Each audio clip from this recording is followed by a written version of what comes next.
Yeah, kia ora everyone. Thanks for joining us again. Awesome to see the response coming through and finally sort of suss the link out so that it's the first time it's gone all smoothly. So pretty stoked about that. Finally, sorry about the big learning curve I've had to do. Okay, so first question we've got is coming straight into it. Oh, thanks for the comment about the greenhouse. We're pretty stoked as well. It's been a pretty big feat that Josh has been really working hard at. So big achievement. So our first question for the evening is the auger, eh? Yeah.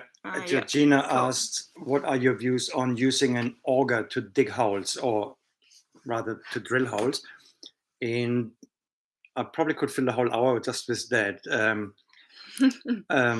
When we started farming here in New Zealand, I bought I got a PhD. It sounds always good to have one.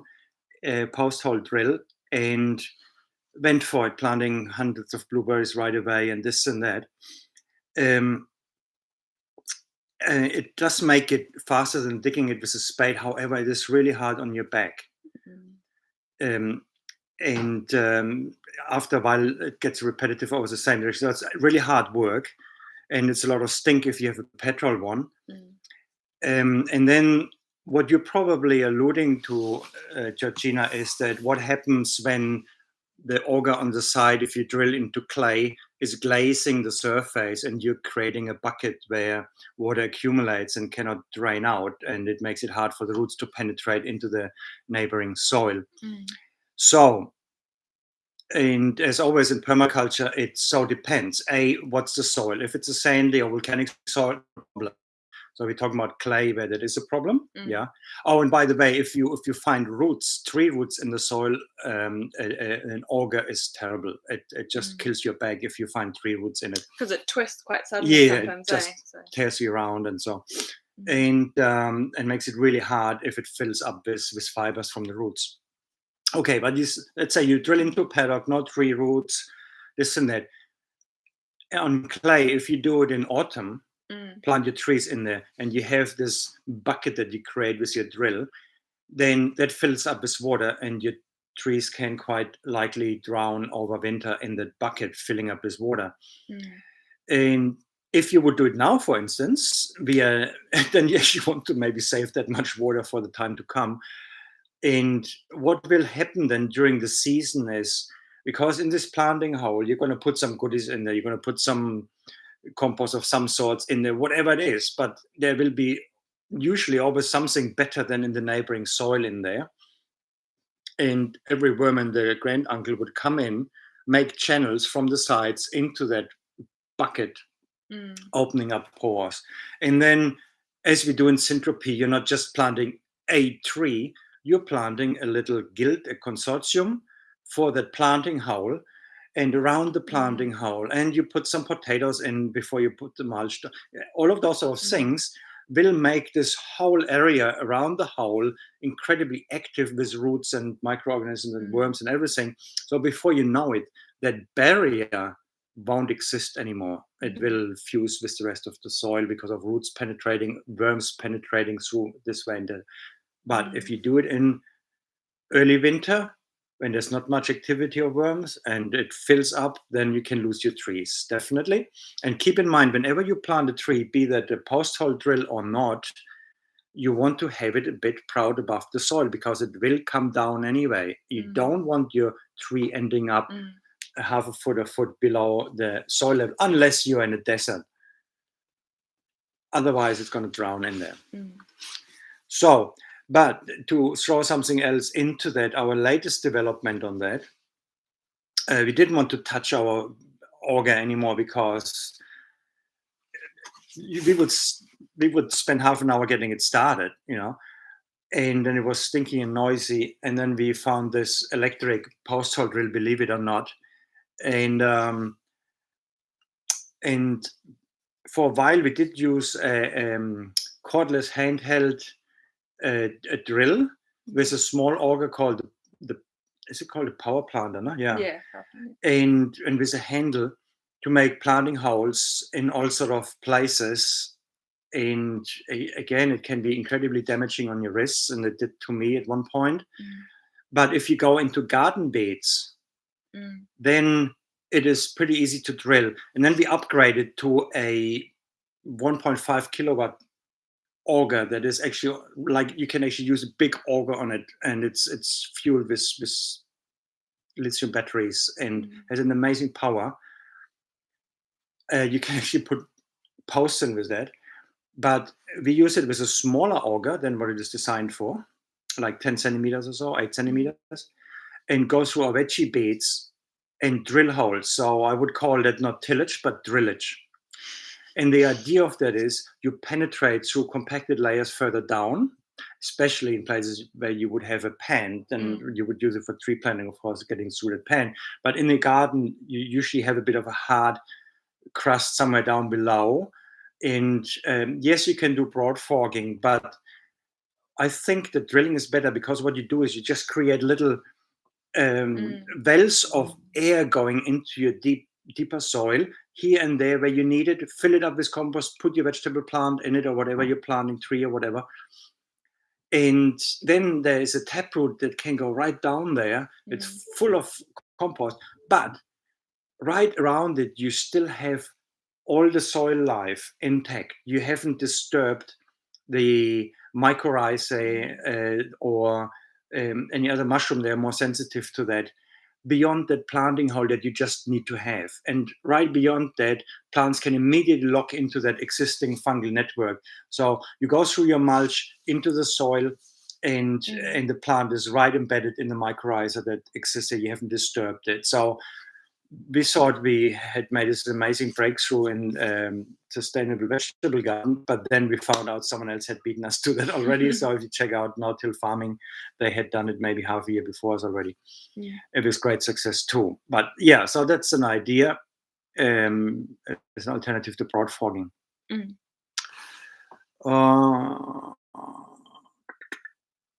And we've got, so Bakari, you sort of gave a description of the climate and where you are.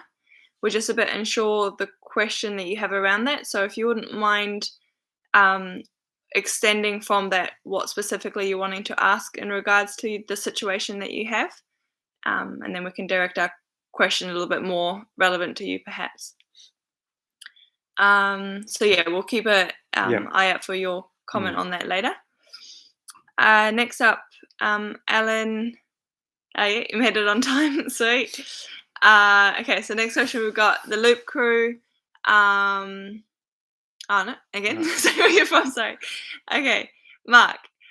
No, Georgina. Sweet again. For temperate centropy planting in northern Auckland, would you use cocksfoot, sorghum, or black oats?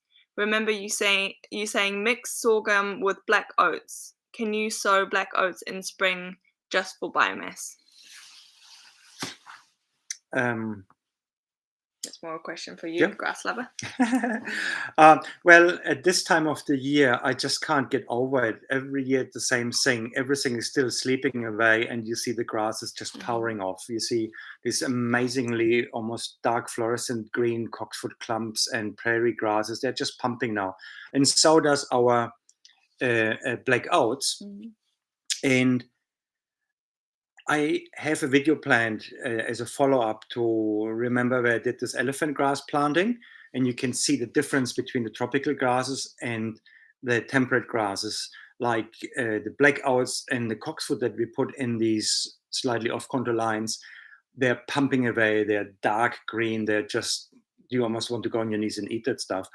And you look at the tropical things, the sugarcane and the elephant grass that we put in at the same time, they're just sitting there yellow, sulking, they're not doing anything. But that's okay, because the black oats and cocksfoot, they're doing their thing. And then there will be a time where they sort of pull even, and then the tropical grasses will become the high performers through the rest of summer, especially when it gets dry later on. However, cocksfoot being still good then, but it will take the back seat a bit, and it can do that in the shade of these other grasses still, which is nice. Just keeping in mind she's in the yeah. temperate region. Well, in northern Auckland, cocksfoot or sorghum, unless you put it into planting trays, and you can sort of start nowish with it.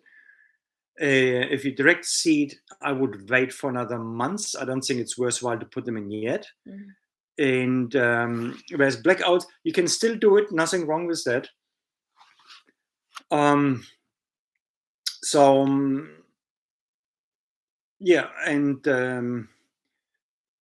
cocksfoot any time of the year, really, because anyway, it's a perennial. And so you should look at sorghum as being a perennial. So if you think it's a lot of work putting sorghum seeds, mind you, the sorghum Sudan seeds we're talking about here, if you want to put them in seed trays, and now they would be worthwhile, because if you look at them as a perennial, then it is worthwhile. Nothing wrong with that. Can you just summarize that all a bit? Yeah, so mixing them in a line, mixing them as direct seeding could get a bit messy. I would ideally keep them separate, so you can sickle them separately if you have to do that, or in different rows next to each other, right? Mixing them in the same row, no, doing them different lines. So like one line of cocksfoot, one line of sorghum, one line of black oats. And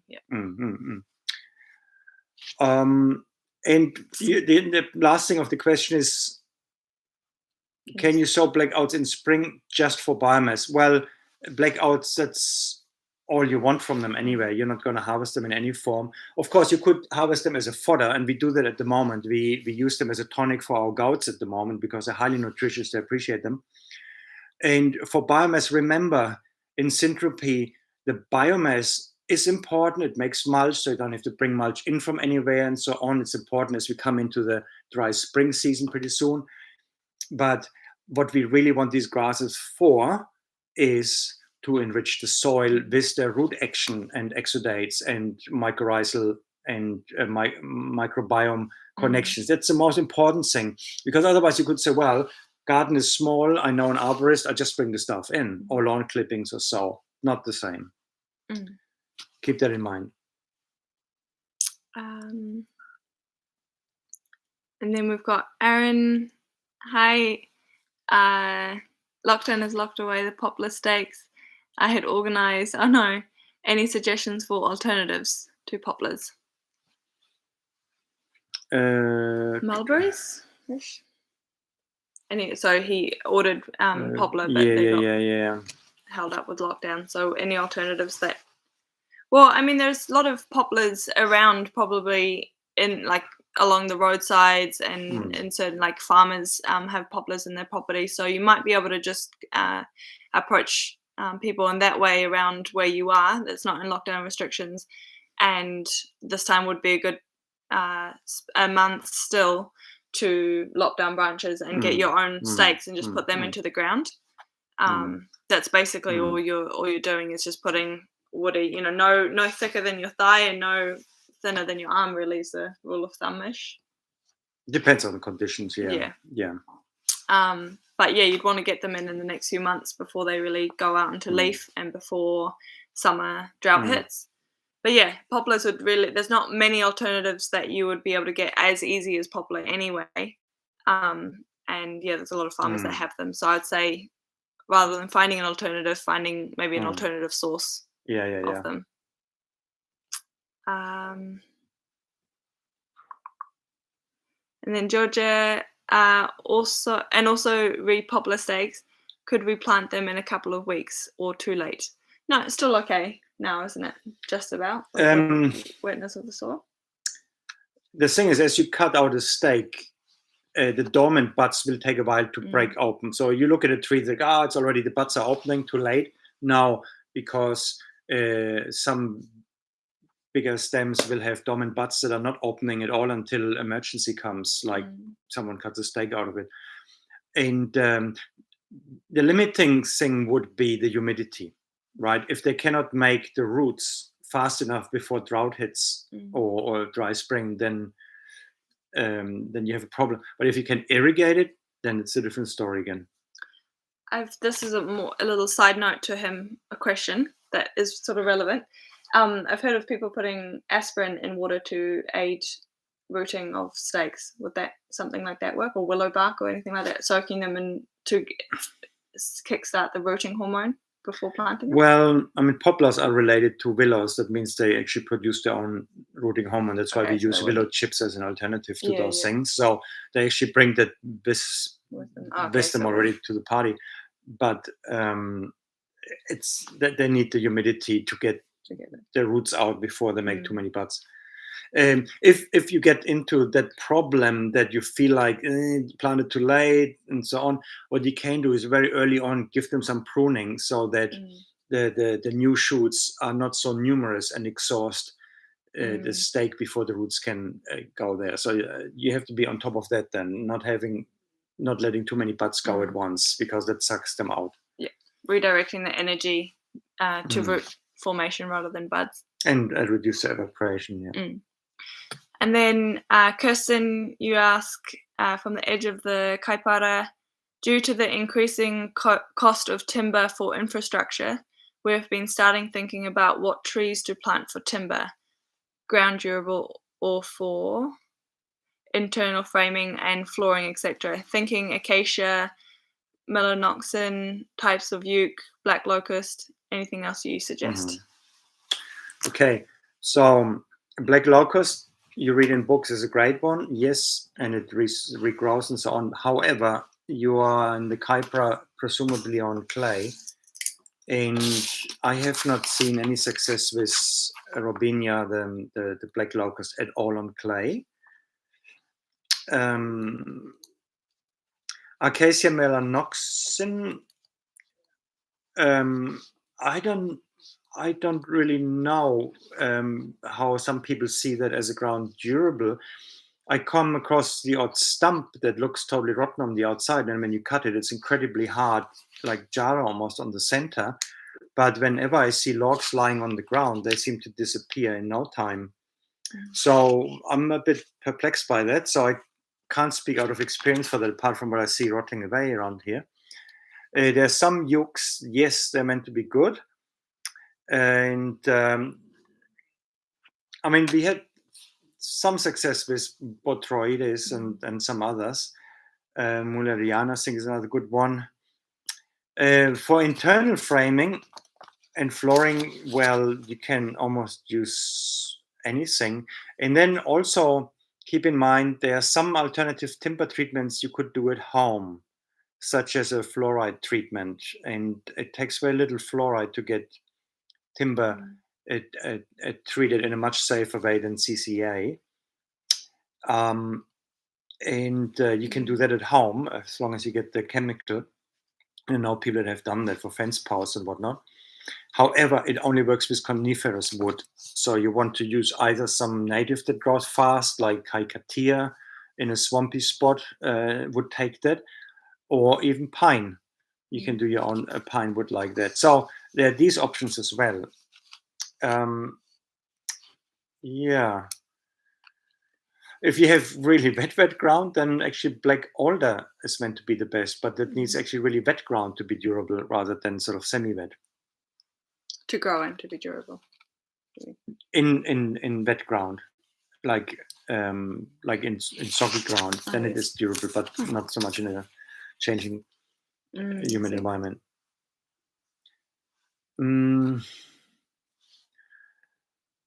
And I mean, yeah, poplar, for instance, would be at least as good as pine. You could use the fluoride treatment on it, not a conifer, but as a light timber, it's pretty good.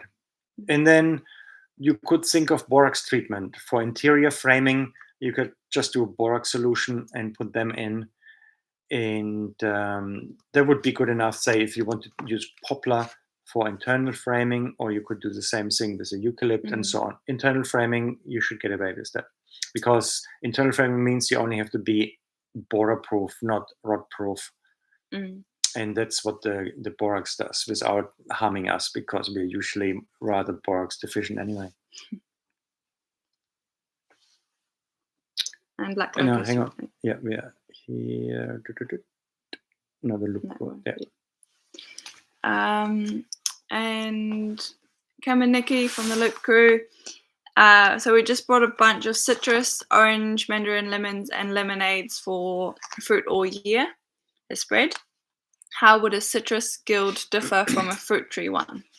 Thanks. Right. When we talk about a guild, you're talking about just a planting howl. What can you have below a citrus tree? It's an evergreen tree. There's heaps of options. Comfrey and a lot. All depends on what animals you have running around. If you have geese, forget comfrey and so on. However, if we look at it, the broader picture outside of the citrus, like in a row, keep in mind citrus and evergreen, lower strata. What can we put together that's deciduous to break it up? And maybe ideally the higher strata above citrus being deciduous as well. So in short, I don't like citrus would just be another tree that you're considering in a guild. And so if you've got that different variety of citruses, identifying when they will fruit and then ensuring that they have light or as much sun during the time that they're fruiting. So if they are mainly ripening and fruiting in winter, that's when you ideally do want a deciduous overstory, because if they are fruiting and shaded over in winter, you might find that they don't ripen as sweet as they should be. If they are ripening in summer, you'll find that they can actually take a bit more shade, and they don't need necessarily that a lighter canopy layer. They can be in a mid to high strata.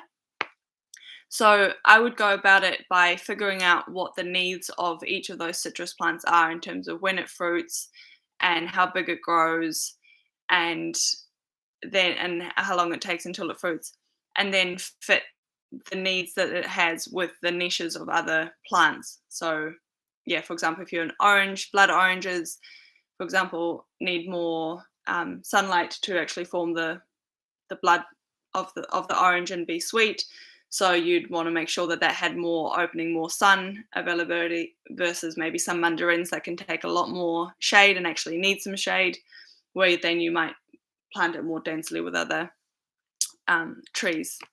So yeah, long story short, treat it like any other plant. First, understand what the citrus is, and then fit other plants around it to meet that condition.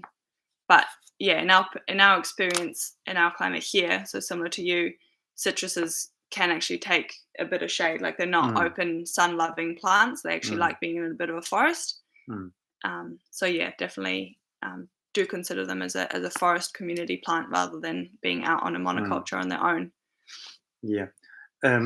What we have done over the last years, we planted on recommendation of Ernst, alternating citrus, fig, citrus, fig, citrus, fig.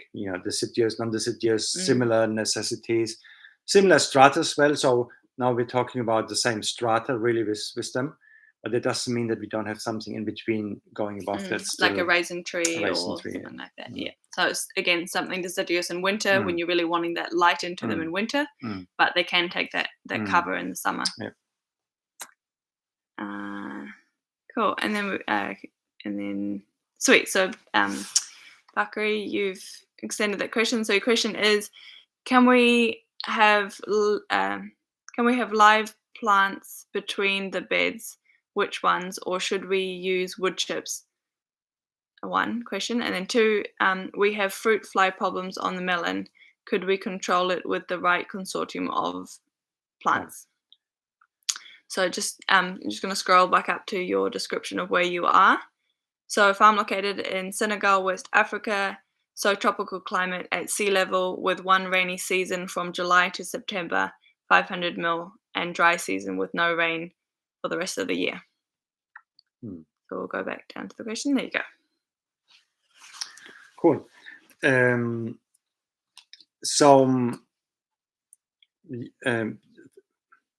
500 millimeters in the tropics is not a lot. I don't want to make you jealous, Bakari. We get about 1,500 here. However, most of our rain actually runs off because we have too much of it in winter. So if you at least get your rain when you need it and have infiltrating soil where you can store it in the soil, then it's not such a bad situation.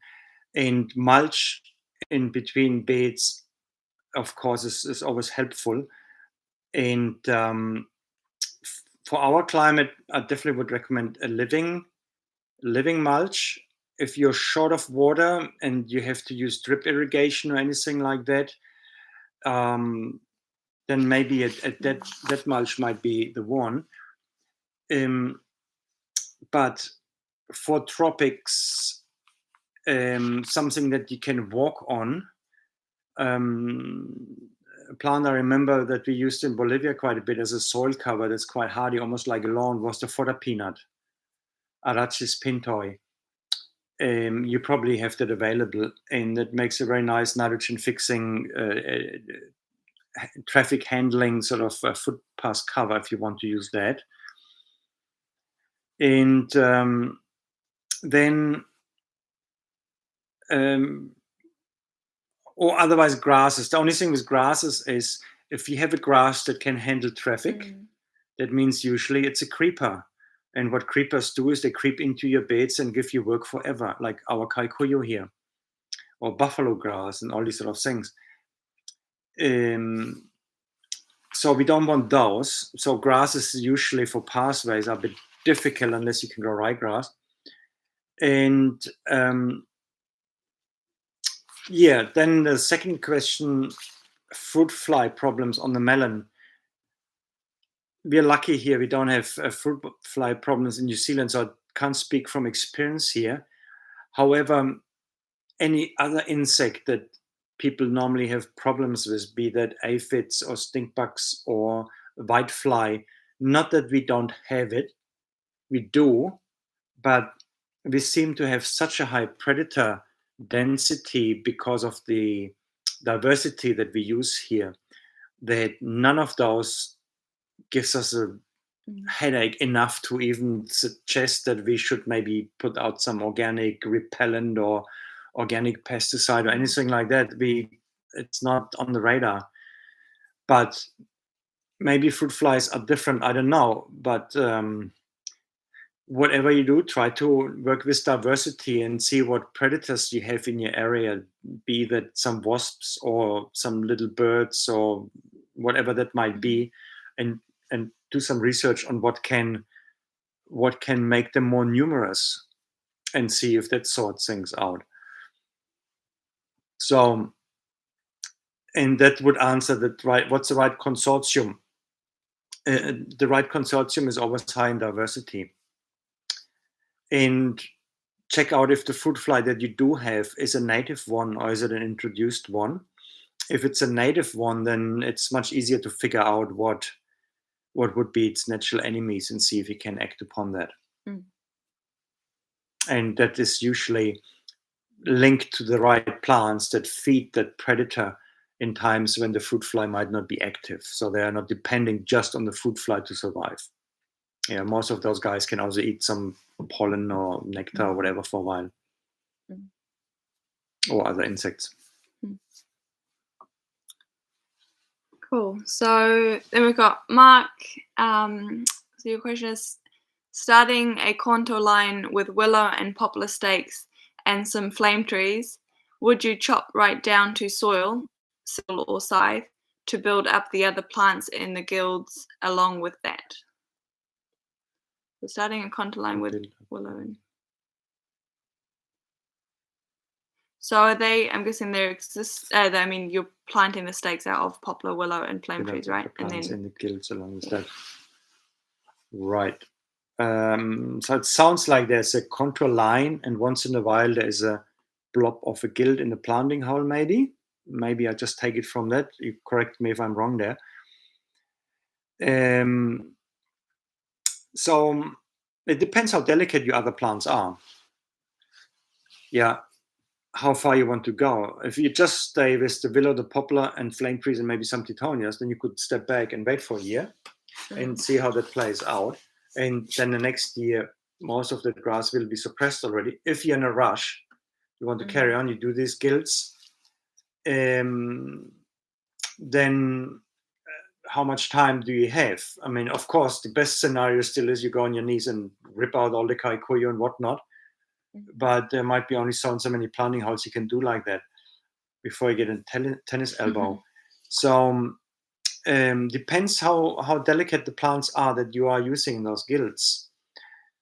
The important thing is stick to your lines, put markers in whatever that be, sticks that can take roots or not, just anything that marks the places you have your plants. Then you can do the growth work with a weed eater in between. And as you get close to those planting spots that you recognize, then you go and do some finger work there.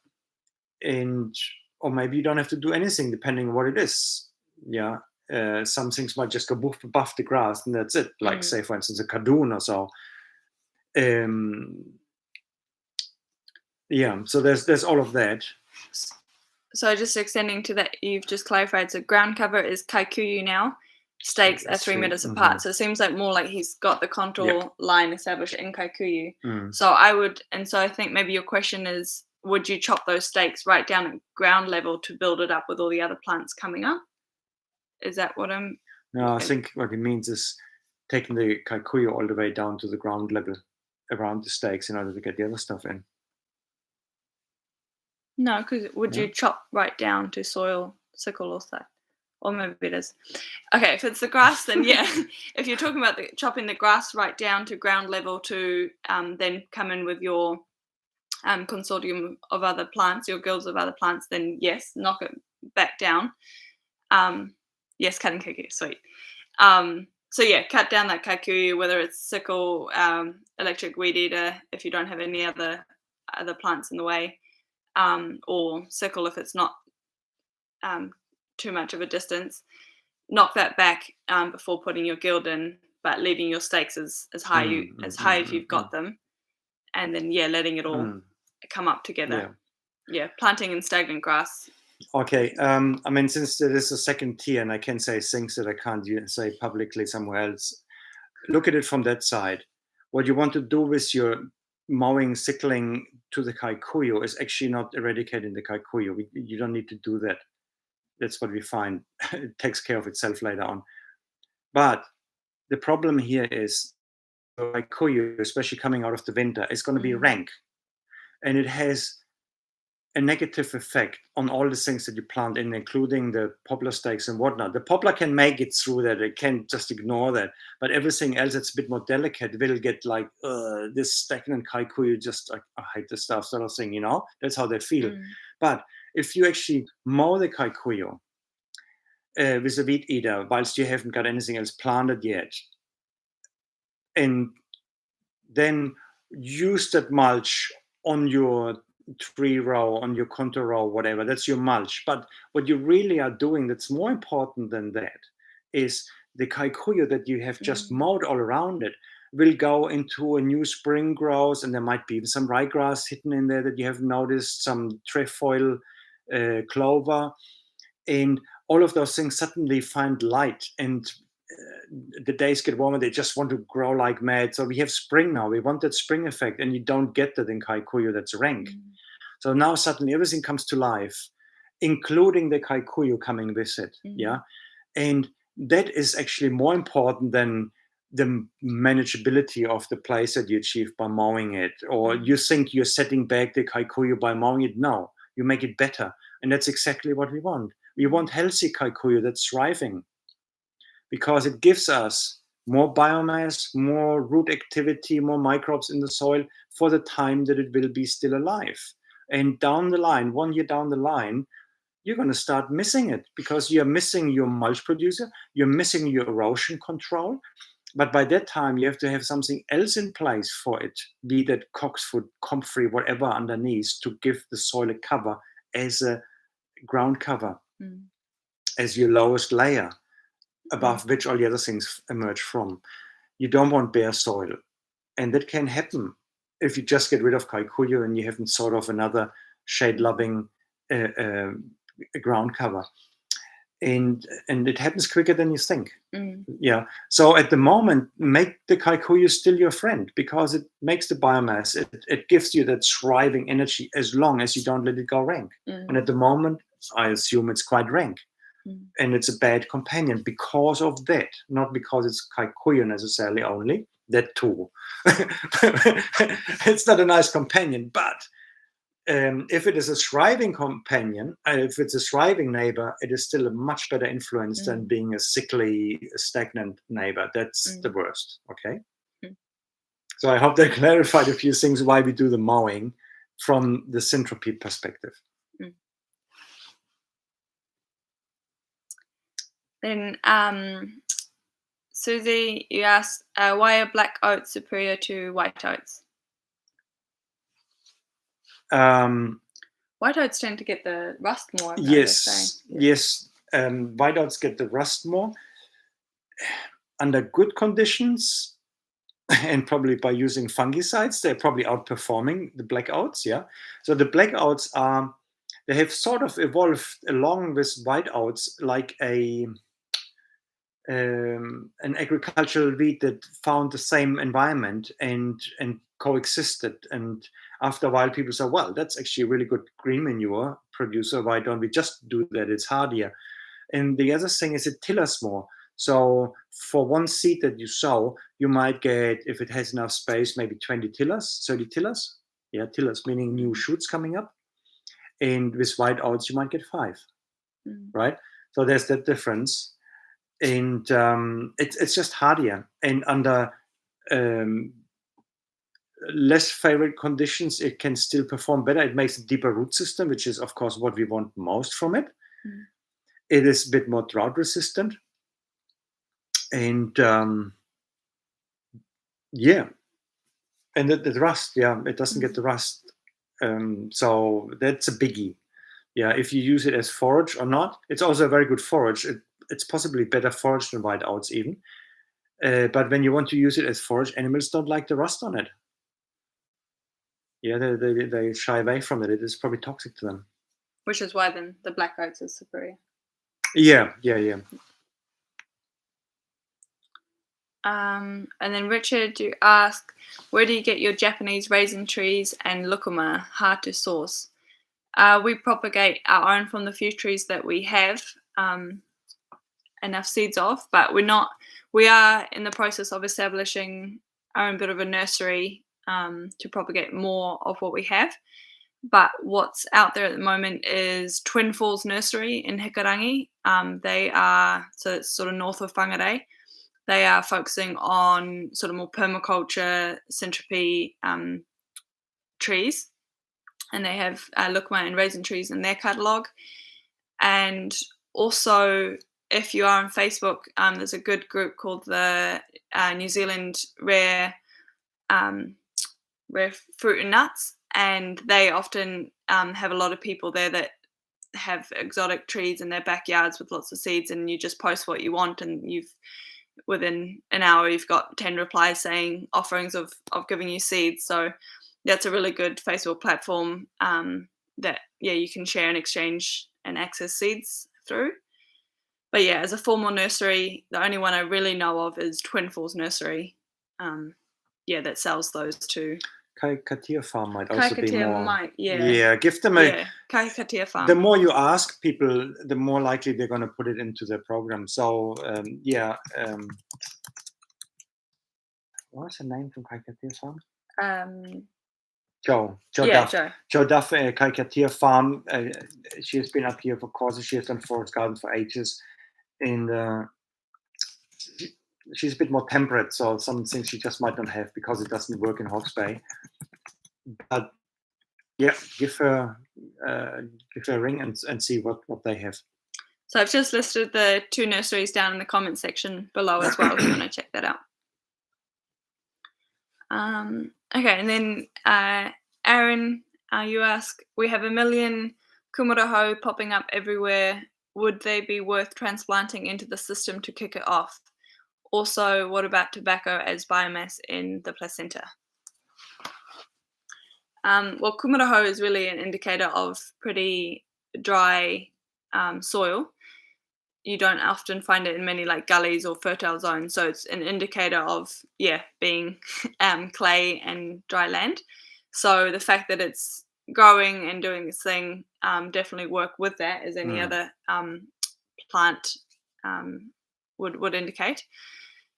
As for transplanting it, maybe more collecting seed and planting it yourself in your systems. But you might find that the food forest that you plant, you'll have plants that need more moisture and a different soil structure, in which case the Kumerahou might be overwatered or not necessarily necessary in that situation. You might think then to like let them spread and start transforming that soil in all the other areas that they're popping up naturally. And then when you go break into those other parts of your property, integrate them into your system as they come up, rather than transplanting them in a more fertile situation, just letting them be their cumulative phase, transitioning those more clayey, dry areas with their roots and establishing into the next phase that then you can come into with your other plants. Yeah, I would say, because as a biomass plant, they're not, they grow quite fast, but they don't take that well to pruning. They wouldn't be like a kickstart to your system in that way. You'd have more success with like poplar and grasses to kickstart a system. I would see Kumerahou more as an accumulative plant doing its thing in zones that are out of your more focused areas. But contrary to that, so what about tobacco? Same thing. You wouldn't really want to integrate that into your system, but you're seeing it as an accumulative plant doing its thing in your wider zones. And those ones, though, you can chop and drop a lot more. Hang on, he might be talking about the annual tobacco for smoking. Oh, okay. Can you confirm that, Aaron? Is it you want to grow your own tobacco, or is it tobacco weed you're talking about? Sure, let's confirm that. Yeah. But as for the Kumerahou, that would be. Or maybe I addressed it anyway. Either or. Yeah, maybe just quickly. All right. So, obviously, I wouldn't recommend to anyone that you sow tobacco weed. I wouldn't do it myself either. No matter how bad things would get, I think I would stray away from that. But smelly. It's not nice to work with. It's awful. But having it already, if it's already there, then you use it and treat it as we plant, as we work with every plant. And syntropy is, as it said, it's farming with unconditional love, and that means that being has a right to be there. If it's already there, at least make it valuable in that moment for a while being. You don't bring it in, but if it's there already, we treat it. We want it actually to thrive, but we don't want it to flower. If it is doing a good job there, if it facilitates the whole transition from a degenerated system to a regenerated system, if it can facilitate that, then it's very valuable. And we should love it, therefore. But at the same time, we don't want to propagate it. And it will phase out in your place, no doubt about that. At some point, it will phase out. However, if some seeds escape from this plant that you manage in your way, and you forget a few flowers and their seeds then getting out into the wider area, that's not okay. Because that might encourage your neighbors to use herbicides. They see that thing coming up and they rush out and pour something over it. So you don't want to be responsible for that. And so find alternatives as quick as possible so you don't depend on that whilst you still have it. You phase it out. But you never let it flower, and neither should you. And syntropy, things that don't produce fruit, they have no reason to go to flower, and certainly not if they are noxious weed anywhere. But that's not always that easy to manage like that. So don't bring it in. If it's there, manage it carefully. It does a good job in getting phosphorus out of the ground and so on. But don't put it on Facebook and Instagram.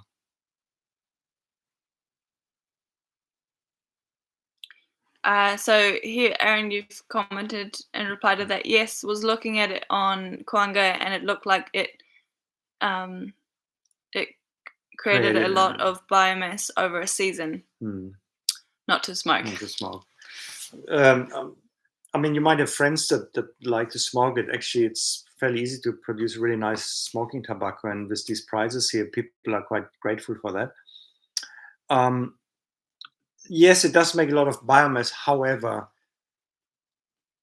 it is quite watery as well, so it's not producing much woody material. But nevertheless, it's, at some places it really thrives, and that's what you want. And it also has a certain pollination flower affinity with different pollinators in the evening, apparently, and so that can be quite beneficial to some, I think, more temperate orchard plants. I think I remember reading in Kuanga, you probably came across that that it can be actually a really good companion plant in orchards. Yeah, so for that and reason, it can be impressive. We once planted it on a bonfire site after the bonfire went through, and it was really nice potassium-rich soil left and no weeds inside. We put some tobacco plants in there. We had a forest. It was like over 3 meters tall. It was absolutely impressive. So they do need a good condition. So they are for placenta on a fairly rich site. You wouldn't use it on a marginal side, but on an already rich side, it can do miracles. Yeah. Cool. And then Gonzalo, you ask, I do have lots of Tasmanian blackwood saplings. Should I be careful using them as mulch? High in tannins, maybe? So that's in Portugal. In saplings, so yeah, they make root suckers. And if we go through them and chip them and so on, we use them as mulch. Yes, the tannin content is really high. It's even too high for goats to like that stuff. And that has an effect that it binds nitrogen.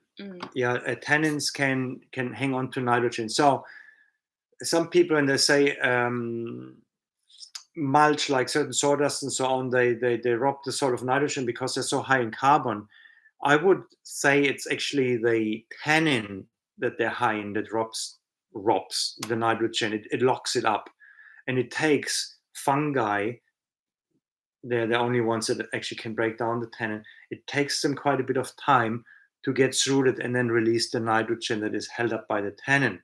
Which then can create nitrogen dumping, right? Because they break it down and then it's suddenly an overload of nitrogen. Eventually it will come out one form or the other. They're not siphoning it off and put it in a bank account in a different country. So, but it is sort of, it takes a while until it re-enters the system. And that is probably an ecological function of the very tannin to do that. Otherwise, we would have nitrogen leaching possibly, which would be far worse for an ecosystem than having it locked up for a while. But nevertheless, ideally, so when we do chip, when we put things through a chip, and we just did heaps of it yesterday, it was sickening. It's annoying work to do. And we stay away from it in Saint-Tropez as much as we can. And especially Tasmanian blackwoods, especially the older trees. That's why I wouldn't plant them, not because of the high tannin, but because the branches, sometimes they almost go around in circles, and it's really hard to stuff them in a chipper. Saplings are a bit better, especially when they compete with each other, but big old Tasmanian blackwoods are horrible to chip. But what else do? You burn them or what? It's hard to do with a machete as well. But what we try to do is have a stack of branches that are mixed up already. Some eucalyptus, some this, some that. When you put them through chippers, it gets nicely mixed, and then it is balanced a bit. Some trees have more tannin, others have less tannin, and in the end, it's not that bad. But again, keep in mind, tannins is only a temporary hold-up, and I don't know the science on it, but I have a feeling if you put a bit of wood ash out of it, or it rains on it and things like that, then the tannin can maybe leach out a bit, and things are not getting that bad. Yeah. So especially when it's not, Klaus's main point there is that you're integrating it with other mulch. So if you've got already a lot of Tasman blackwood saplings, careful using them with if you're just using that as mulch. But if you can integrate that blackwood mulch with mulch of other things, then you shouldn't have a problem with the tannins. Just still on adding to that, we got a lot of Tasmanian blackwood already chipped a while back, the first phase when we cleared up on the hill. And we had quite a lot of wood chips there, Eucalyptus and mostly Tasmanian blackwoods, and a nice mulch layer like that. And we went in with that matraca, the rice seeder, and put the black oats into that mulch layer. And the nice thing was the mulch kept the pheasants away, so they didn't find the grains, and they actually made it through there. And they look actually pretty good. And you can look at the leaves of the black oats, and you don't notice a nitrogen deficiency. They're not yellow; they're the dark green. So there must be enough fungal life in the soil that can quickly eat up the tannin and release that nitrogen. Yeah, so it depends a bit on the soil where you put the mulch on as well, right? If it's highly fungal dominated, it might get over that faster than if it's a bacterial dominated vegetable garden soil. And then Kamaniki, we've heard citrus needs potassium. What plants would you suggest to feed them with this element? Thanks. We have heaps of figs and 6 little raisin trees have come up from the seeds you gave us. Awesome. So citrus potassium. Potassium would be coming from inkweed. Yep, inkweed, old hay, lawn clippings in general, all these sort of things. Ash? Yeah, ash is, of course, high in potash, but with citrus, you want to be careful. You don't want to have an alkaline environment underneath the citrus because it could lock up iron, and citrus don't like that. So citrus don't like it too alkaline if you can avoid it. So wood ash is a bit a tricky one, but lawn clippings is always a good one. Yeah. And then comfrey, of course, comfrey is good too. But planting comfrey underneath citrus doesn't mean you suddenly have potassium just delivered by the comfrey, unless you rob it from somewhere else and put it to your citrus. But lawn clippings is usually something one has around, and then that's also where urine comes in. Animal urine is rich in potash. We excrete it. We cannot do anything with it. Pee on your trees. And then some clarifications. And then so the next question is again from Kamaniki. We brought plums and nectarines too. They're deciduous. Could these be in big guild with the winter fruiting citrus? Yeah. And that's exactly what we did in that triangle temperate video that we showed a couple of weeks back, where we have our existing temperate fruit trees of plums and apples and such in that space, and we've come in with an under layer of citruses because we're thinking along the same lines as you, that temperate deciduous layer will let in that light for our citruses, and the citruses will occupy and catch that light in the winter when our deciduous trees are dormant. So figs, deciduous fruit trees, and citrus are a really good mix in that regard, for sure. And then Pippi, can you write down the name of that Facebook group to join, Frida? Yeah, I can do that. As Klaus, do you want to answer? Aaron saying, what was looking at it? Oh, that's right. Yeah. And then Julie, is there any way I can buy Miscanthus giganteum in small numbers? I was chasing that stuff for probably 12 years easily, and there is someone selling it, but we have to sign contracts and buy huge numbers and this and that, so it's ridiculous. Forget about it. So I mean, in a small group like that, I could say that maybe we could look into that. Yes, although I personally I'm a little bit disenchanted by Wisconsin because we planted ours about 2 years ago. Where's Julie? Could you just write, Julie, where you are again? Yeah, I don't think she's mentioned. Why? Because it's more temperate. Yeah, in temperate it probably is. I mean, otherwise, why would people talk about it?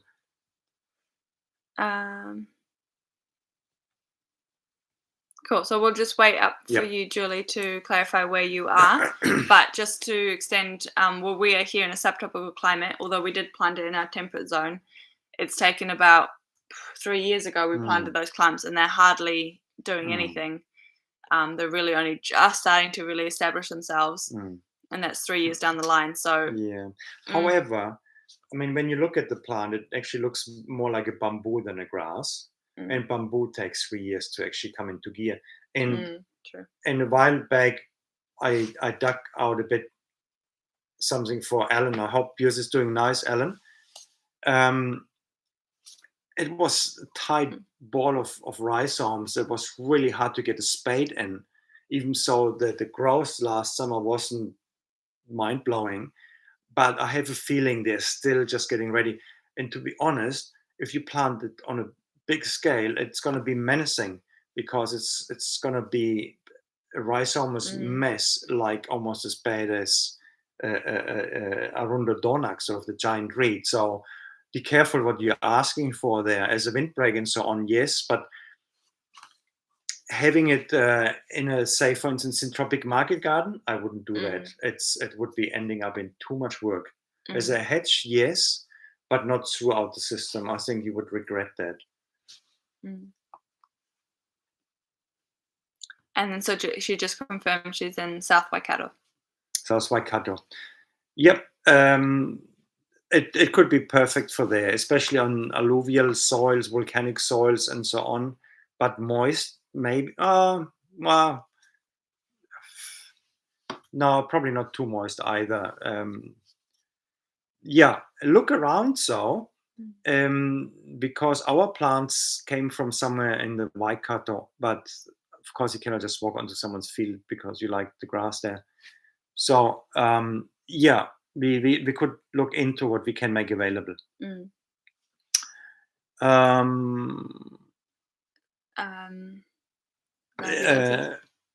Here, Bakary. Are eucalyptus wood chips a good mulch? Yes, they are. There's certain cliches about how bad certain plants are, and we know this again and again and again. That is only true in monocultures of the same thing. Eucalyptus wood chip is great, and the bit of oil that it has, the fungi that get in contact with it immediately, they have that for breakfast.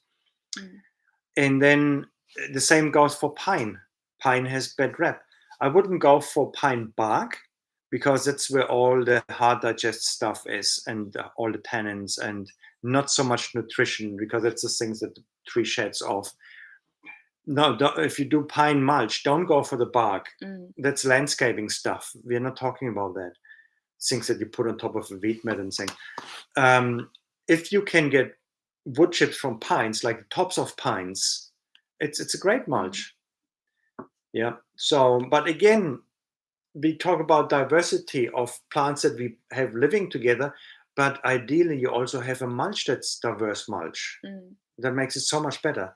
So if you can get different sources of stuff and mix them up, all the better, like poplar and pine, eucalyptus and banksia, an oily tree with a not oily tree, manuka and willow. If you can sort of make a bit of a mishmash, flame tree, no tannin, no oils, and don't believe people's fear about it growing out of the mulch. Never seen that. Flame tree is a sweet wood like poplar or something like that. Have that with pine, have that with eucalypt, have that with manuka. So you bring two extremes together and make a mix that is neither nor, or the best of both worlds. If you can, if that's all you have, just that, it's still better than nothing. Yeah.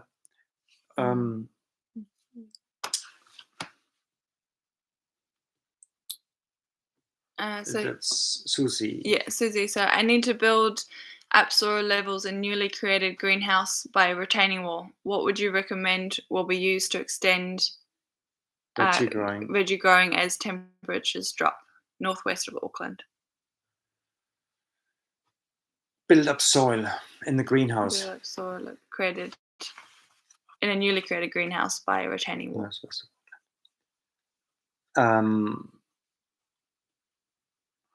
Grasses, really, because if you're going to use it for veggie growing, you don't want anything woody or too perennial, as you're going to want, as any of those things that you use to establish and develop soil, you want to shade out. So really just creating your beds and then really going hard with your green manures. So black oats, you could do cocksfoot around the borders of your bed. That could be beneficial for ongoing in a greenhouse stuff, just to get it kick-started. But maybe more your annual grasses, so like cocksfoot, oats, linseed,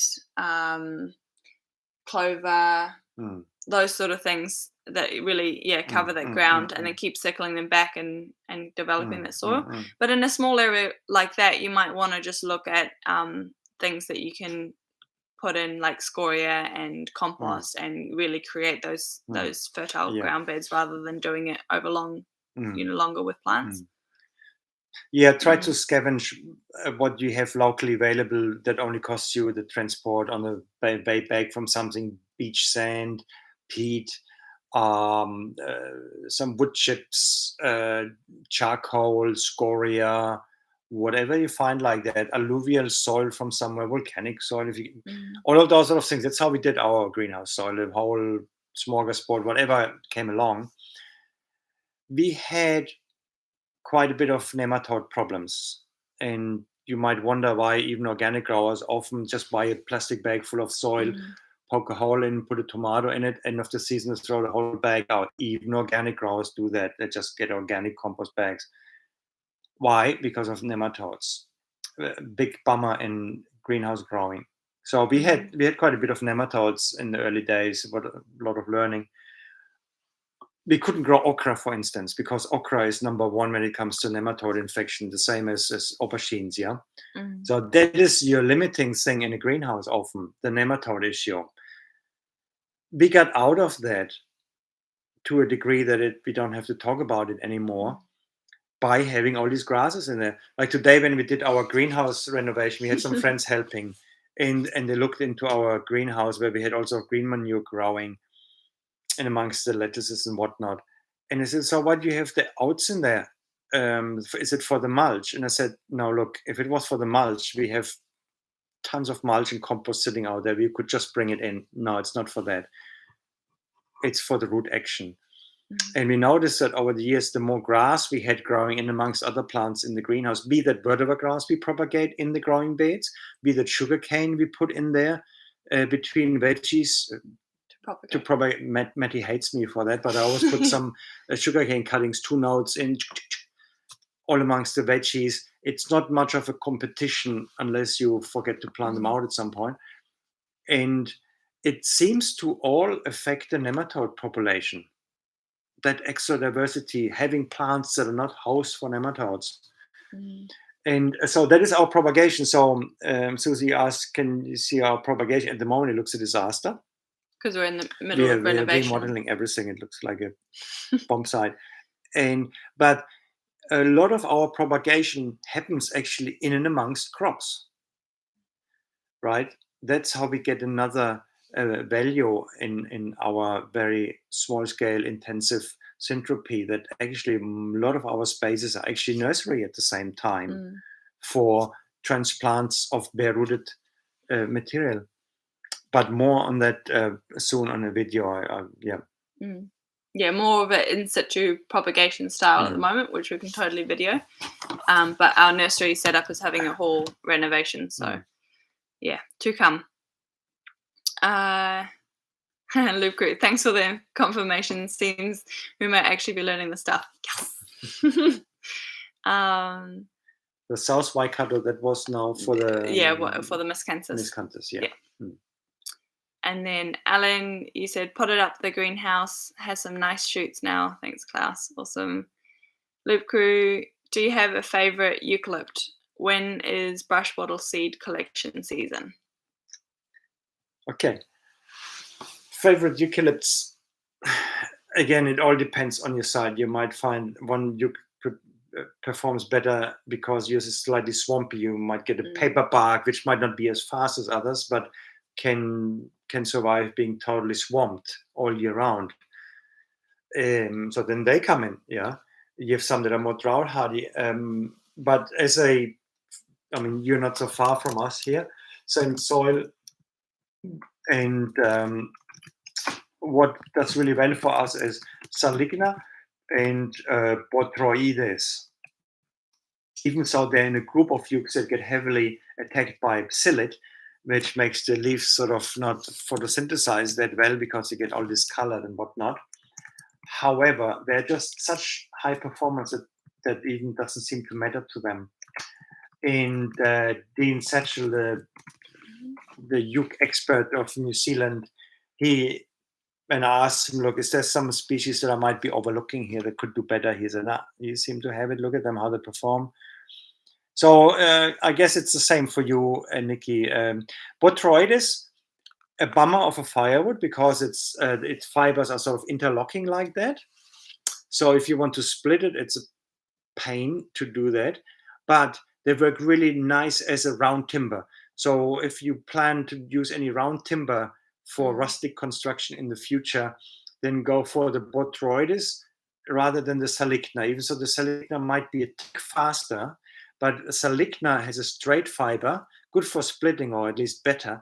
But as soon as you cut a log, it splits open like a celery stick. And there is the Botroides doesn't do it. Yeah, and it is quite durable, even as a sort of a semi-outdoor timber. We had, not buried in the ground, but if it's framed up and so on, it's a really nice timber, a round timber to build with. So it's quite drought resistant, and of course, like all the eucs, it prunes up nicely and comes back beautifully and so on. So on the note of eucalypts, I've also just commented a name of a nursery, Pioneer Nursery. They have a great website with a lot of the different pioneer trees, and they have a whole selection of eucalypts there that highlights their different niches and different needs, whether it's firewood or fast growing or the coppicing or how much you can prune them. All those things they've got actually highlighted on there. So it's a great website to fit the eucalypt to your situation. So it might be worth checking out as well. And then just her last part of her question, when is brush bottle seed collection? Pretty much any time but now, really. Eh? they're just about green turning now. They're just forming. Yep. But they do have a long season of being able to collect seed from.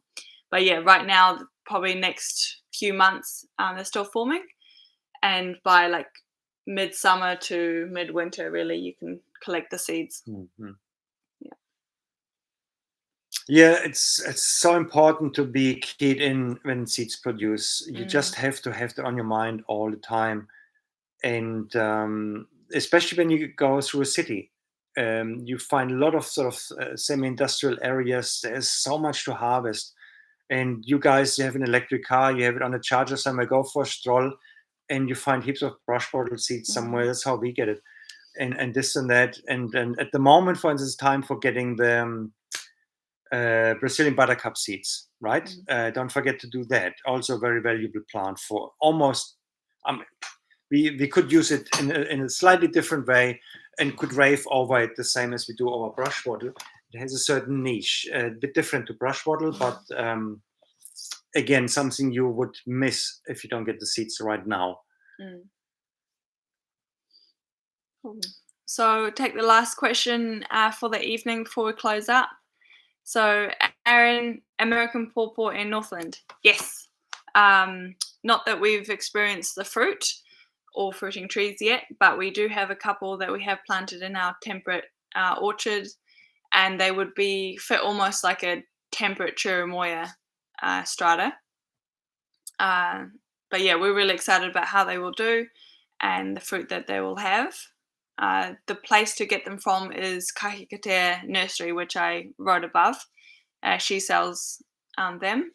And yeah, from what we've read about them, what we hear about them, they sound promising, but no personal experience, though we have planted some plants. Cool. Hey, I think I need to address those two Oh, questions. did I miss one? Yeah. Okay, sorry. So this will be the last question of the evening. Right. Jessica, are bamboo leaves good for soil builder? We are covering a 200 square meter space into a kai forest. Awesome. It has previously been lawn. We're using the stakes, but left with a lot of leaves. Have read they're allopathic. Stakes with bamboo. Bamboo leaves a good soil builder. Yeah. Right. So let's assume it's not the bamboo standing there that you use, but you brought them in and have now leaves and so on. In the market garden, we use eucalyptus for a few years now, and I would say it's probably the best mulch we have. Huh? The bamboo. Yeah. Mind you, we put a lot of young stakes through when there's this sort of asparagus sort of stage where they haven't made leaves yet. They're full of starch and whatnot. That's when they're the best for mulch.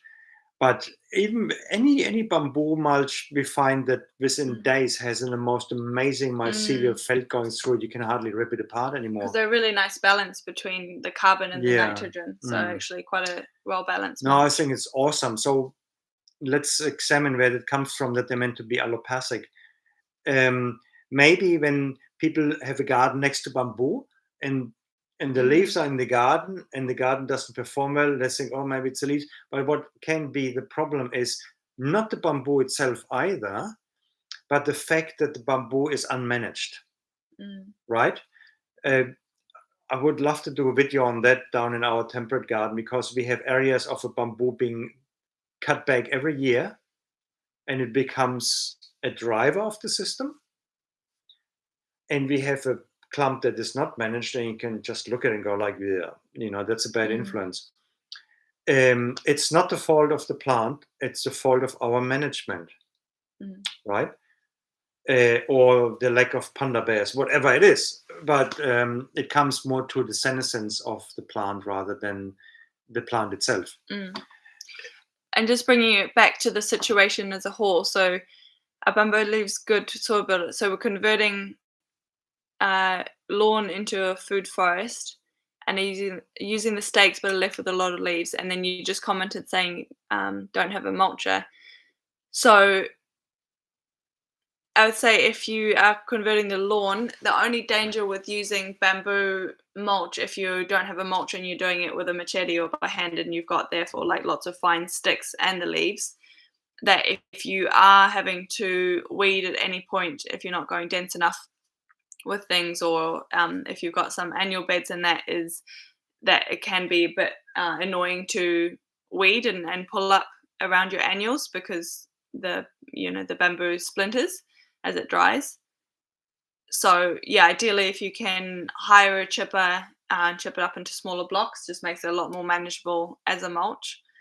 But if you're going straight into a food forest,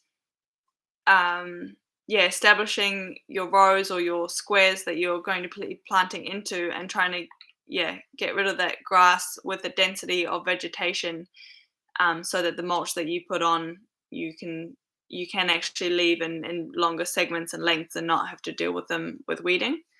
She wouldn't be talking about using the stakes like for pathways or so like we did, huh?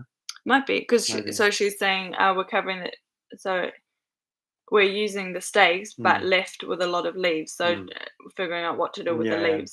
But anyway, good mulch. Don't worry about that one. Okay, there was something, as Susie says, thank you, I will get grasses going. So that was the greenhouse situation. Now just keep in mind, whenever we do all these high diversity things, make a pattern, make it manageable. So rather than broad sowing oats into your vegetable beds and then have vegetables in between, unfortunately, it happened in our greenhouse this winter. It makes it really hard getting to the lettuce. It makes it hard to cut the black oats out without harming the lettuce. So when you do that, try to have little bunches of it here and there. You can just get the hand around in the sickle rather than having it broadcast. Broadcast is always much harder to manage usually if you have to select things. So the same thing with the sugarcane vetiver grass. We make lines in between the veggies so you know where you are and it's not turning into a mess. It does that usually by itself sooner and later anyway, but giving it some structure makes it so much easier. Cool. And then so Jessica, you've just added onto that. Thank you. It runs along the border. We use stakes for building. Cheers, guys. Sweet. So look, yeah, if you're using most of the stakes, if you do have any surplus stakes, like the canes or rotten dead ones, check out making biochar. We did a video on that a few weeks ago as well. They're a really great source of biochar wood, and you could incorporate them into your soil that way. That would be super. And then adding the mulch from the leaves, adding the leaves as mulch later on as well. Just Jessica says it's running along the border, maybe meaning the forest garden area. I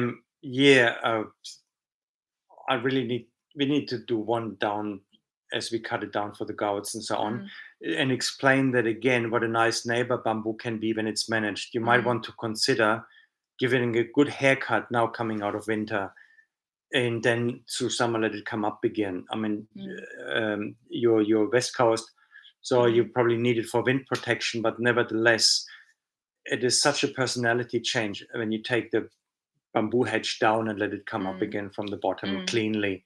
Makes such a huge difference. So give it a thought, but wait for the video we're going to do on bamboo management.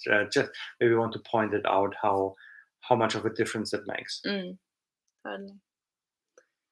Awesome. Well, that concludes our session this evening. Thanks for all the awesome questions and the participation. A lot of your questions have shaped, as you can see, some future ideas for videos. So another great reason to hop on here and be a part of this group, so I have an influence of what we're going to show. But for the most part, just really excited to have you guys on here and showing your support and enthusiasm for this knowledge. We just really enjoy having you here. So thank you. And I'm going to be letting this run for a little bit as I just scan over what's been covered or what questions have been asked, so that we sort of can gauge the topics of interest, as well as putting out a little, just quickly a little breakdown of what we've covered for when we post the recording of this, so that any of you that want to go back over the live recordings know what we've been covering in each one. So this will be running, but feel free to sign off when you're ready, and I'll we'll just sort of be stunned mullets just looking at the screen, but I'll put us on mute.